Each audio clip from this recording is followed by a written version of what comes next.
హేబెలు రక్తము మొరపెట్టిన దాన్ని బట్టి, శిక్షించమని అన్నదాన్ని బట్టి అతడు నీతిమంతుడు ఎలాగవుతాడు? నీతిమంతుడైన వాడు క్షమించాలి కదా, మరి అతను నీతిమంతుడు ఎలాగవుతాడు అని హేబెల్ని నీతిమంతుడిగా తీర్చటం మానేశారు. నీతిమంతుడు కాకపోతే పరదేశం ఎలా వెళ్తాడు?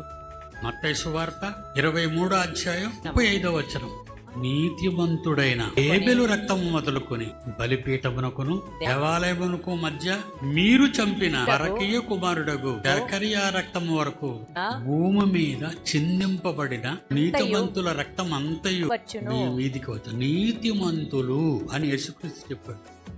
మరి హేబెలు నీతిమంతుడు కాదని ఎవరు అనగలరు? హేబెలు నీతిమంతుడు, మరి ఆయన ఎందుకు శిక్షించమని అడుగుతున్నాడు?